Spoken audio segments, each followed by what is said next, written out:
Welcome. Since you're here, I assume you're interested in getting a new account with Wyzant.com and receiving the free tutoring session to which all referred students are entitled, as long as that tutoring session has a price of $36 or less. Let's start with the basics. The first thing you're going to need to do is go to Wyzant.com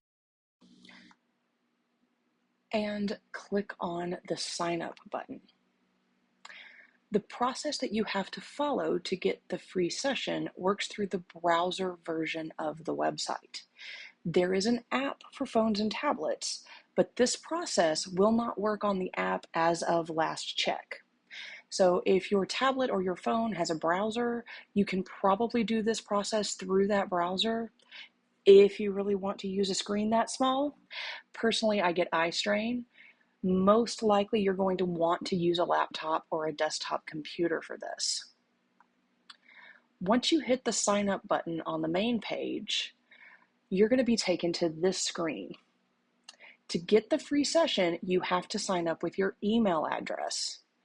So click on the button to sign up with email, and you will be taken to the sign up page.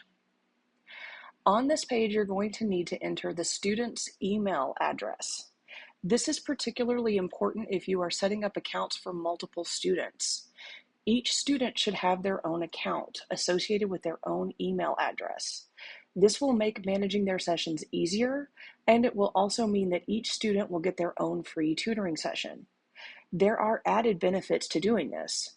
Specifically, if you are setting up accounts for your children, grandchildren, or other relatives who are currently minors, one day they will be adults and they will be able to access and manage their account for themselves once you give them the passwords. If you need the emails regarding communications in the system to come to a different account, you can forward their email address to the email address you want to receive those messages. Alternatively, you can put the app on multiple different devices and log each device into a different account. That way, if you have 3 children, the notifications for each of them will come in on a different device. Each account needs a password and the first and last name of the student, as well as the zip code where that student resides. Notice that only the first name and last initial will be visible to the tutors, and the zip code is used for calculating time zones.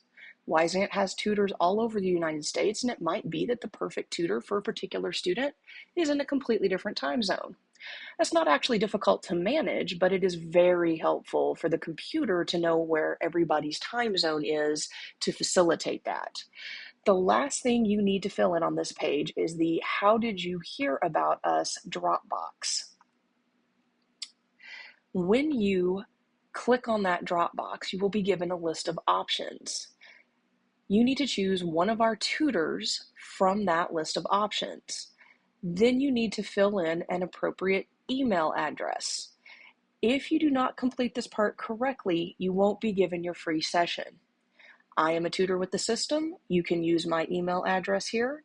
It is shown in the video, and it is also in the description of the video, so you can copy and paste it.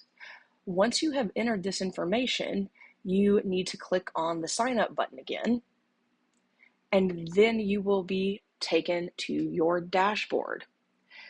This particular page shows a lot of useful information. One of the things that it shows is whether or not you have a payment method attached. You don't really need to have a payment method to use your free session, but it can be very helpful to have a payment method attached to your account, even when trying to use your free session, because some of the tutors in the system are a little hesitant to schedule or work with students who don't have a payment method already set up. As you can probably imagine, there have been some problems in the past. They've mostly been fixed, but the burned hand teaches so well that some folks haven't unlearned that yet. This is all you really need to have to get started, but if you'd like some more information about finding tutors and just general best practices, you can stick around for a few more minutes.